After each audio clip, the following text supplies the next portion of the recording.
تو میرے خیال میں اس کے ڈیویڈینڈس ہمیں لانگ ٹرم میں بھی ملیں گے، اور ہماری گروتھ جو ہے وہ بہتر جب تک نہیں ہوگی تو ریفارمز کا بس ایک کیچ ورڈ رہ جائے گا، مگر ایکچولی ہو نہیں پائیں گے۔ ٹھیک ہے ڈاکٹر اکرام، بار بار ایک چیز پہ ایمفیسس ڈالا جاتا ہے کہ پاکستان کو ایک نیا ماڈرن ایفیشینٹ اور ٹیکس فرینڈلی فیڈرلائز ٹیکس ایجنسی کی ضرورت ہے، تو اور یہ بھی کافی جگہوں پہ اگنور بھی کیا گیا کہ نیشنل ٹیکس ایجنسی کو بنایا جائے اور اس چیز کو ایک فیڈرلائزڈ لیول پہ لے کے آیا جائے۔ اس چیز کو اگر امپلیمنٹ کر لیا جاتا ہے تو ہمیں کیا فائدے ہوں گے؟ جی، آپ پاکستان یونیفائڈ ٹیکس سروس جو ہے، اگر پاکستان ایڈمنسٹریٹو سروس یا پولیس سروس کے لوگ صوبوں میں جا کر کام کرتے ہیں تو وہ چیف سیکرٹری بھی لگتے ہیں، ان کے نیچے وہی ریونیو جو لوکل اتھارٹیز کے لوگ ہوتے ہیں وہ بھی کام کر رہے ہوتے ہیں، تو ہم نے کبھی اعتراض نہیں سنا۔ تو اگر صوبے جن کا 57.5% کا اب اسٹیک ہے ہمارے پورے فیڈرل ٹیکسز میں، نہ تو وہ پالیسی میں شامل ہے نہ آپریشنز میں شامل ہے، جبکہ میرے جہاں تک ہے انڈرسٹینڈنگ کہ فیڈرلائزڈ جو ٹیکس ہو یا اکنامک پلاننگ ہو، اب وہ آرٹیکل 156(2) میں 18th امینڈمنٹ کے بعد خاص طور پہ پرووائڈ کی گئی ہے۔ تو اس سروس کو بہت مضبوط بنانے کے لیے ضروری ہے کہ یہ بھی اس میں ہمارے صوبوں کے لوگ اور یہ فیڈرل کے سب لوگ مل کر all Pakistan unified tax service, Pakistan administrative service ایک بڑی سروس ہونی چاہیے، کیونکہ کلیکشن ان کا کام ہے۔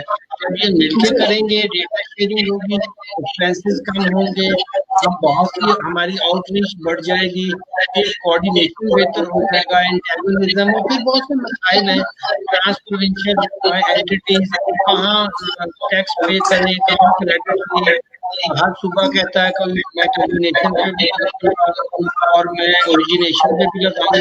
اگر وہ یونیفائڈ ٹیکس آ جائے بہت بہتر ہے۔